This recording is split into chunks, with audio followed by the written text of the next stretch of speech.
Hello बच्चों, क्या हाल चाल। मुझे उम्मीद है कि आप सब बढ़िया होंगे, अपनी सेहत का ख्याल रख रहे होंगे, घर में सुरक्षित होंगे। और आपका एक बार फिर से स्वागत है आपके और हमारे इस यूट्यूब चैनल पे, जिसका नाम है समर्थ क्लासेस।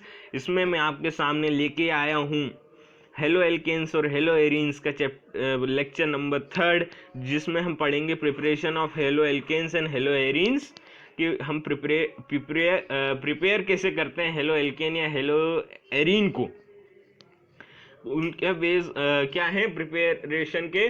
तो आपको ये लेक्चर आगे बढ़ने से पहले मैं एक बार फिर से याद दिला देना चाहता हूँ, अगर आप हमारे चैनल पे नए हो तो हमारे चैनल को सब्सक्राइब ज़रूर करें, क्योंकि वो एकदम फ्री है। अगर वीडियो पसंद आए तो उसको लाइक भी करिएगा और उसको शेयर ज़्यादा से ज़्यादा करिएगा, और बेल आइकन को भी दबाना ना भूलिएगा। तो चलिए हम शुरू करते हैं आज का हमारा लेक्चर, जो कि है base method of preparation of haloalkanes यहाँ लिखा है, और हेलो एरीन्स यहाँ आगे आएगा।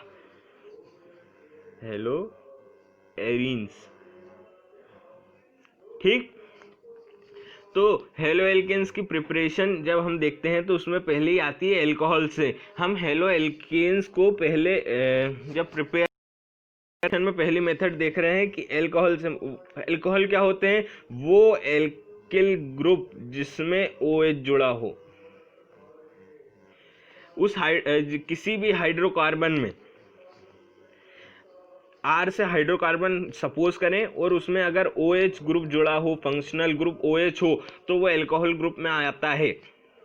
तो अल्कोहल से किसे प्रिपेयर करेंगे वो देखते हैं। Alkyl halides are best prepared from alcohols which are easily accessible. जो एल्किल हैलाइड्स रहते हैं, हेलो एल्केन्स होते हैं, वो आसानी से प्रिपेयर हो जाते हैं। आसानी सबसे बेस्ट प्रिपरेशन है कि वो अल्कोहल से प्रिपेयर की जाए, क्योंकि जो अल्कोहल होते हैं वो इजीली एक्सेसिबल होते हैं, आसानी से उपलब्ध हो जाते हैं, ठीक। The hydroxyl group of alcohol, hydroxyl group कौन सा होता है, हाइड्रोक्सिल ग्रुप कौन सा होता है, OH ग्रुप को हम हाइड्रोक्सिल ग्रुप कहते हैं। तो the hydroxyl group of the alcohol, किसी भी अल्कोहल का जो हाइड्रोक्सिल ग्रुप है OH है, is replaced by halogen on reaction with concentrated halogen acid। halogen acid जैसे एग्जांपल HCl, HBr, HF, ठीक। ये जो हेलोजन एसिड्स रहते हैं, उनसे जब हम अल्कोहल्स की रिएक्शन कराएंगे तो जो OH है वो रिप्लेस हो जाता है X से। X क्या है, हेलोजन, और OH क्या, हाइड्रोक्सिल ग्रुप। जब हम रिएक्शन कराते हैं कॉन्सेंट्रेटेड हेलोजन एसिड से या फॉस्फोरस हैलाइड से PX3 या PX5, ठीक। तो जब हम फॉस्फोरस हैलाइड PX3 PX5, ये दो अलग अलग होते हैं, उससे, या थायोनिल क्लोराइड SOCl2, ये हम आगे देखेंगे कैसे। तो हमने देखा कि रिप्लेस होता है। तो thionyl is preferred because the other two products are escapable gases, hence the reaction give pure alkyl halides. और जो थायोनिल, हमने पिछले पेज पे हमने ये देखा था कि हम या तो कॉन्सेंट्रेटेड हेलोजन एसिड से रिएक्शन कराते हैं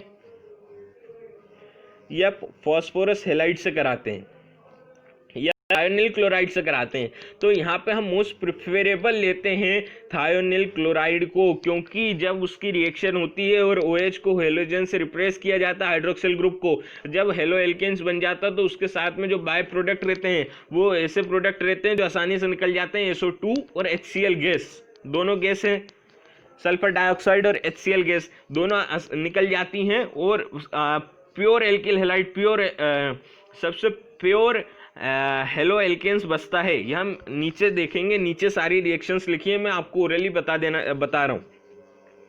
और फॉस्फोरस ट्राइब्रोमाइड एंड ट्राइआयोडाइड, मतलब PBr3 या PI3 जो होते हैं वो यूजुअली जनरेटेड और प्रोड्यूस इन द रिएक्शन। जो फॉस्फोरस ट्राइब्रोमाइड या फॉस्फोरस ट्राइआयोडाइड है वो कॉम्बिनेशन नहीं डालते हैं, उनको रिएक्शन के दौरान बनाया जाता है, और वो रिएक्शन में जब मिक्सचर होता है उसके बाद रिएक्ट कराया जाता है। अलग अलग फॉस्फोरस और आयोडीन और आयोडीन या ब्रोमाइड का मिला के साथ में ही रिएक्शन की जाती है। एक साथ डाल के फॉस्फोरस ट्राइब्रोमाइड को अकेले नहीं डाल के हम क्या करते हैं कि फॉस्फोरस को अलग और ब्रोमाइड इनको अलग या आयोडाइन को अलग डाल के डालते हैं, जिसमें वो फॉस्फोरस ट्राइब्रोमाइड है, फॉस्फोरस ट्राई आयोडाइड, वो रिएक्शन के बीच में ही इंटरमीडिएट बन जाता है और फिर वो रिएक्ट कर जाता है। The preparation of alkyl chloride is carried out either by passing dry HCl through a solution of alcohol or by heating a solution of alcohol in concentrated aqueous acid. मतलब जो एल्किल क्लोराइड है, मतलब जिसमें जिस alkyl में chlorine जुड़ा है, उसको हम सिंपली या तो HCl ड्राई HCl को पास करके एल्कोहल सॉल्यूशन से बना लेते हैं, या फिर हम जो अल्कोहल है उसमें कॉन्सेंट्रेटेड एक्वस एसिड डाल के हीट करते हैं तो उससे भी बन जाता है। अब जो ऊपर हमने देखा उसको देखते हैं। ये आपको मैं एक चीज़ बता दूं, ये ल्यूकस रिएजेंट है ZnCl2, ये एनहाइड्रस है, एनहाइड्रस है, ये ROH, ये अल्कोहल जब हमने HCl से रिएक्ट कराया, और ये एनहाइड्रस जिंक क्लोराइड है ZnCl2 है, ये एनहाइड्रस है, इसको हम ल्यूकस रिएजेंट कहते हैं, इसको हम ल्यूकस रिएजेंट बोलते हैं। तो इसको जब हम ट्रीट कराएंगे तो जो HCl है वो OH को सब्सटीट्यूट कर देगा, और इसका जो एक H बचा था, जैसे ROH में और HCl में क्या होता है कि ये जो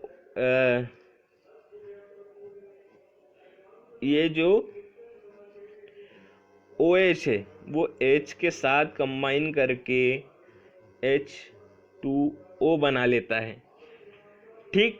और ये जो Cl बचा है और ये R बचा है, तो ये कंबाइन करके RCl बना लेते हैं, ठीक। वही यहाँ पे लिखा है। अब हम NaBr और H2SO4 को रिएक्ट कराते हैं, तो जब हम सोडियम ब्रोमाइड को रिएक्ट कराते हैं अल्कोहल से H2SO4 की प्रेजेंस में, तो क्या होता है कि जो NaBr के बीच का जो बॉन्ड है वो टूट जाएगा, ठीक। और जो ROH का बीच का जो बॉन्ड है वो भी टूट जाएगा, ठीक। अब हम H2SO4 को लिख देते हैं HHSO4, यहाँ पे H पॉजिटिव,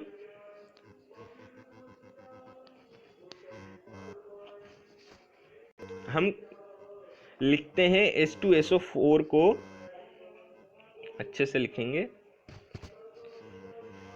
HHSO4, ये नेगेटिव है, ये पॉजिटिव है, ठीक। लिख सकते हैं NaBr का Na और Br अलग हो गया, ROH का R और OH अलग हो गया, तो ये जो एक H है ये OH के साथ मिलके H2O बना लेगा, ये आपको यहाँ पे दिख रहा होगा।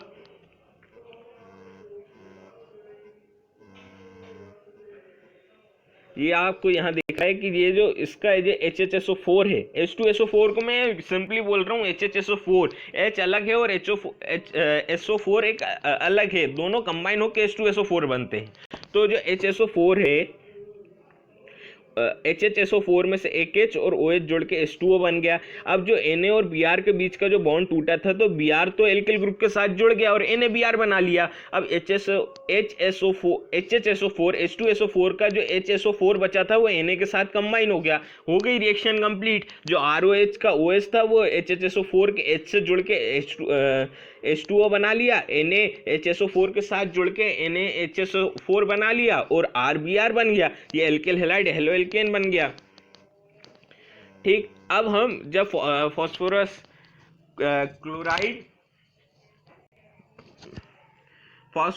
ट्राइहैलाइड की बात करेंगे, तो हम क्या करते हैं कि 3 मॉलिक्यूल 3ROH और PX3 से रिएक्ट कराएंगे, तो क्या होगा कि यहाँ हाइड्रोजन है 3 और ऑक्सीजन भी 3, क्योंकि 3ROH लिया तो OH ग्रुप कितने होगा 3। ठीक, अब PX3 का जो X3 है, 3 जो हेलोजन ग्रुप है वो R के साथ जुड़ जाएंगे, OH अलग हो जाएगा, 3OH अलग हो जाएगा, तो ये 3RX हो गया। अब जो ये बना ये हो गया H3PO3 फॉस्जीन। ये एक जहरीला पदार्थ होता है, ये फॉस्जीन बाय प्रोडक्ट में बन गया। और X की जगह हम जनरली क्लोरीन या ब्रोमीन लेते हैं। ठीक, अब अगली रिएक्शन में देखते हैं। अब यहाँ पेंटाक्लोराइड से रिएक्शन, यहाँ ट्राई हेलोजन था पर यहाँ स्पेसिफिक फॉस्फोरस पेंटाक्लोराइड से रिएक्शन जब हम कराते हैं अल्कोहल की, तो क्या होता है कि एक सिंपल एल्किल क्लोराइड बन जाता है और POCl3 फॉस्फोरस ऑक्सीक्लोराइड बनता है और HCl निकल जाता है। कैसे? जब यह Cl का एक Cl यहाँ जुड़ गया R के साथ तो बचे 4 Cl बचे, तो P के साथ एक O जुड़ गया तो हो गया POCl3। अब बचा तो भी एक Cl, अब यहाँ पे O तो जुड़ गया पर जो एक H बचा था वो Cl के साथ जुड़ के HCl बना लेता है, वो यहाँ दिख रहा होगा आपको बाय प्रोडक्ट में। ठीक बच्चों, अब हम अगली रिएक्शन पे जाएंगे। तो जब ROH मतलब अल्कोहल को जब हम अलग अलग, मतलब जैसे फॉस्फोरस अलग और हेलोजन अलग, जो अपन ने ऊपर देखा था वो ब्रोमीन आयोडीन, हम फॉस्फोरस आयोडाइन और ट्राइब्रोमाइड एक साथ का कंपाउंड ना डाल के हम अलग अलग डालते हैं और इंटरमीडिएट कंपाउंड में ही रिएक्शन करा देते हैं, तो उसमें ये रिएक्शन दी है RX, ये सिंपल है। अब SOCl2, जब हम ROH की रिएक्शन थायोनिल क्लोराइड SOCl2 से कराएंगे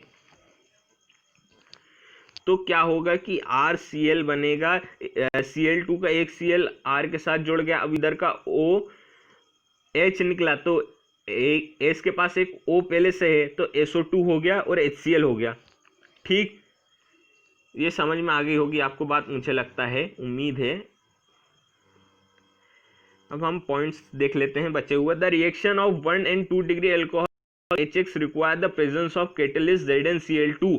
मतलब जो 1 और 2 डिग्री अल्कोहल्स होते हैं, आपको 1 and 2 डिग्री समझ में आ गया होगा कि जो अल्कोहल ग्रुप जिस कार्बन के साथ जुड़ा है उसके साथ कितने एल्किल ग्रुप जुड़े हैं। अगर एक एल्किल ग्रुप जुड़ा है तो वो 1 डिग्री और 2 जुड़े हैं तो 2 डिग्री। तो जब 1 और 2 डिग्री अल्कोहल होता है तो उसके साथ HX मतलब हेलोजेनिक एसिड के रिएक्शन कराते हैं, तो उसमें कैटलिस्ट ZnCl2 का प्रेजेंस बहुत जरूरी है। वो भी कैसा होना चाहिए? अनहाइड्रस होना चाहिए। ZnCl2 होना चाहिए, वो भी अनहाइड्रस। ठीक, अनहाइड्रस बोलते हैं Lucas reagent. With tertiary alcohol the reaction is conducted simply by shaking with concentrated HCl at room temperature। और जब tertiary alcohol 3 डिग्री अल्कोहल आ जाता है तो उसको तो नॉर्मली रिएक्शन हो जाती है। अगर हम उसको टेस्ट ट्यूब में डाल के सिंपली शेक कर देंगे रूम टेम्परेचर पर कंसंट्रेटेड HCl के साथ, तो वो प्रिपेयर हो जाएगा। अब अगला पॉइंट क्या है? Constant boiling with HBr।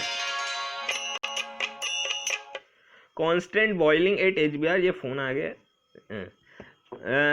Boiling होती है HBr की for preparation of alkyl bromide. जब हमको एल्किल ब्रोमाइड मतलब हेलोजन में स्पेशली ब्रोमाइड जोड़ना हो हमको एल्किल ग्रुप के साथ, तो 48% HBr को जब कांस्टेंट बॉइल करेंगे एल्कोहल के साथ, जब जाके एल्किल ब्रोमाइड बनेगा। ठीक, good yield of R bond I may be obtained by heating alcohol with Na or Ki in 95% phosphoric acid। अगर हमको एल्किल आयोडाइड को बनाना है तो हम एल्कोहल को NaI सोडियम आयोडाइड या पोटेशियम आयोडाइड 95% फॉस्फोरिक एसिड के साथ जब हम रिएक्ट कराएंगे तो वो बन जाएगा Ri एल्किल आयोडाइड। और जो ऑर्डर ऑफ रिएक्टिविटी है अल्कोहल्स की रिएक्शन की वो होती है 3 डिग्री। ये मैक्सिमम जगह आपको reactivity 3 degree 1 degree 2 degree 3 degree 2 degree 1 degree मिलेगा, क्योंकि 3 डिग्री में ब्रांचिंग ज़्यादा है तो जल्दी से टूट जाएगा, 2 डिग्री ब्रांचिंग कम है तो कम आसानी से टूटेगा, और 1 डिग्री में और कम है तो और कम आसानी से टूटेगा। अब जब हम अगली देखते हैं हाइड्रोकार्बन से, तो हाइड्रोकार्बन से जब हम देखते हैं तो उसमें हाइड्रोकार्बन में पहली आती free radical halogenation. Free radical halogenation क्या है देखते हैं। Free radical halogenation, free radical chlorination और bromination of alkane give a complex mixture of mono and poly halo alkanes which is difficult to separate as pure compound.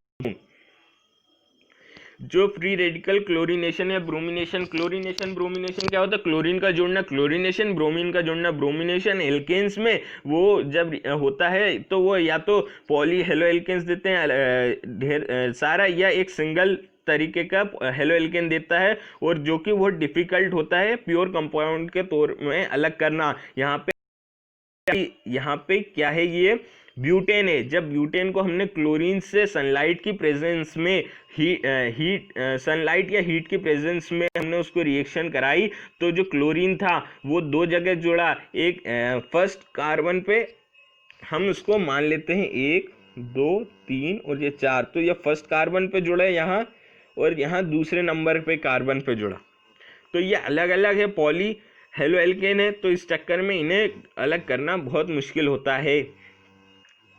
अब यहाँ आपने 11th में ortho Meta पेरा पढ़ा होगा, ऑर्थो मेटा और para.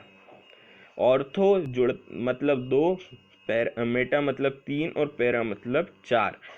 जब हम बेंजीन की बात करते हैं स्पेशली तो उसमें ऑर्थो मेटा पैरा होता है। अगर दूसरे नंबर के कार्बन पे जुड़ता है कोई भी हेलोजन तो उसको ऑर्थो, कोई भी ग्रुप जुड़ता है तो ऑर्थो, अगर तीसरे नंबर पर जुड़ता है मेटा और चौथे नंबर पर जुड़ता है पैरा। ये आपको याद रखना है, हमेशा काम आएगा आगे जाके।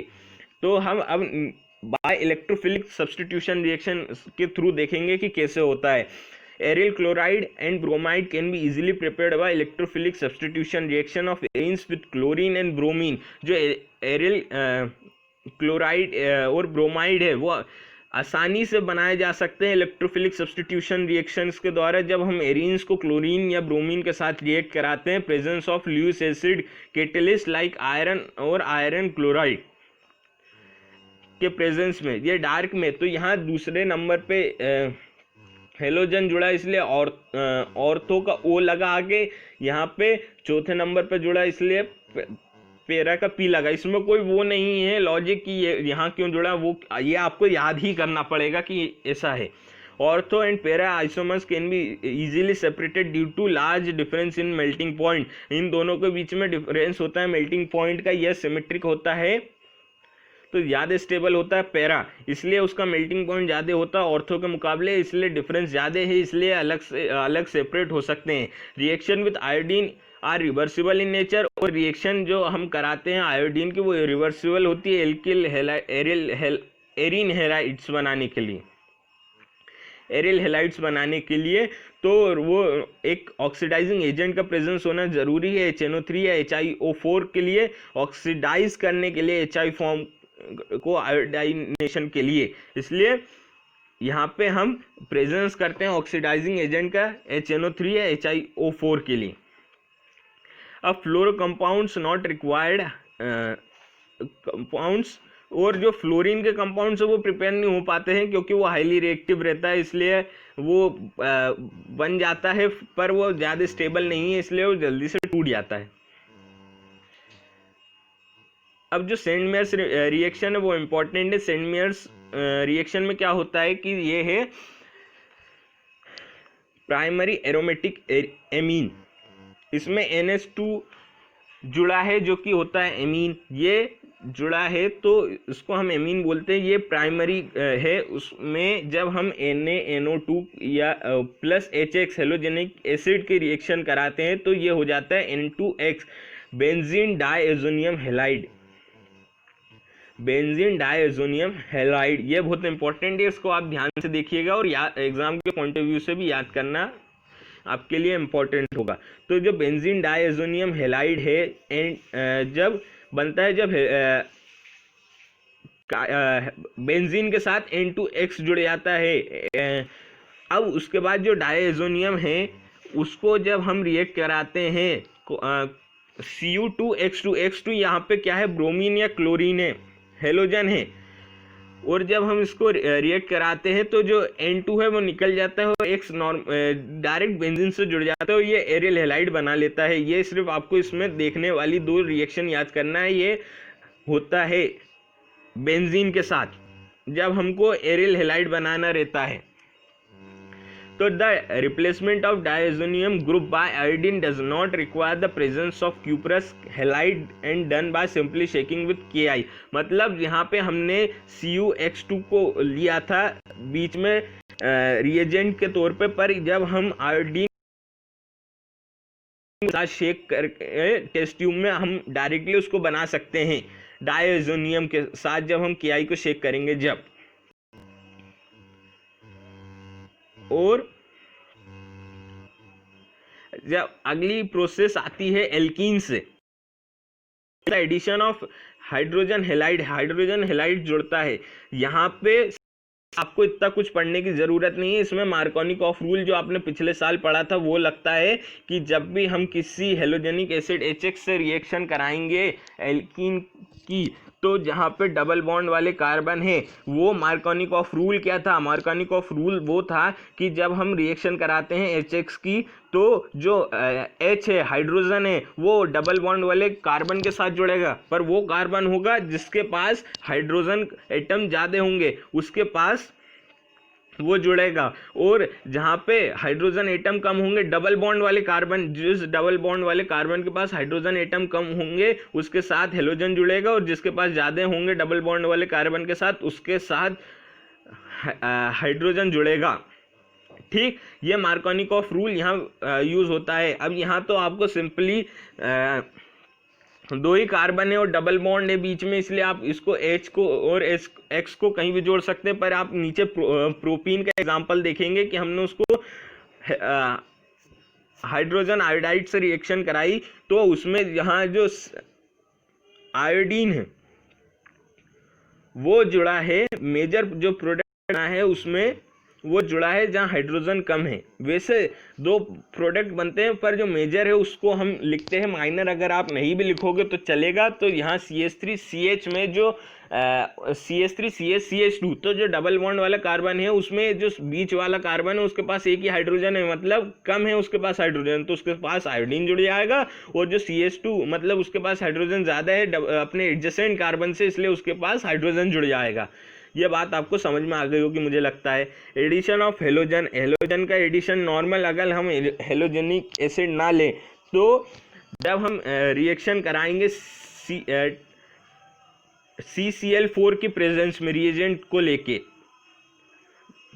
हेलोजन Br2 से, तो क्या होगा कि ये डबल बॉन्ड टूट जाएगा और एक एडजेसेंट दोनों कार्बन पे एक एक हेलोजन ब्रोमीन जुड़ जाएगा। ये विसिनल यहाँ इसलिए लिखा है कि विसिनल को विस इसलिए लिखा है क्योंकि एडजेसेंट कार्बन पे जब अटैक होता है, जब रिएक्शन के बाद जब ग्रुप जुड़ जाते हैं फंक्शनल या ग्रुप, तो वो विसिनल कहलाता है। और अब हेलोजन एक्सचेंज मेथड क्या, ये भी इम्पोर्टेंट है। ये मेथड फ्रिंक स्टीलन मेथड रिएक्शंस कहलाती है। जब हम हैलाइड को जब हम NaI से रिएक्ट कराते हैं, NaI से रिएक्ट कराते हैं ड्राई एसीटोन की प्रेजेंस में, तो वो X रिप्लेस हो जाता है I से और NaX बन जाता है। ये NaCl एंड NaBr दस फॉर्म्ड इन द प्रेसिपिटेट, और जो NaCl और NaBr जो बनता है वो प्रेसिपिटेट के फॉर्म में होता है, इसलिए सेपरेट हो जाता है आसानी से। It facilitates the forward reaction according to Le Chatelier's principle. Le Chatelier's principle आपने 11th में पढ़ा, उसके हिसाब से ये फैसिलेट होता है फॉरवर्ड डायरेक्शन में। और the synthesis of alkyl fluoride is best accomplished by heating an alkyl chloride और bromide in the presence of metallic fluoride. जो शॉर्ट्स रिएक्शन जो मैं यहाँ पढ़ने जा रहा हूँ, जो सिंथेसिस होता है एल्किल फ्लोराइड का, एल्किल जो फ्लोराइड बनता है वो कंप्लीट होता है AgF या Hg2F2 के प्रेजेंस में, मेटलिक फ्लोराइड्स के प्रेजेंस में ये कंप्लीट होता है। ये शॉर्ट्स रिएक्शन होती है, ये आप नीचे लिखे देख रहे होंगे। इस लेक्चर के लिए इतना ही। अब अगले लेक्चर में हम पढ़ेंगे फिजिकल प्रॉपर्टीज हेलो एल्केन्स और हेलो एरिन्स की। लेक्चर अगर आपको पसंद आया हो तो उसको शेयर करें और लाइक बटन ज़रूर दबाएं और हमारे चैनल को सब्सक्राइब जरूर करें और अपनी सेहत का ध्यान रखें। धन्यवाद।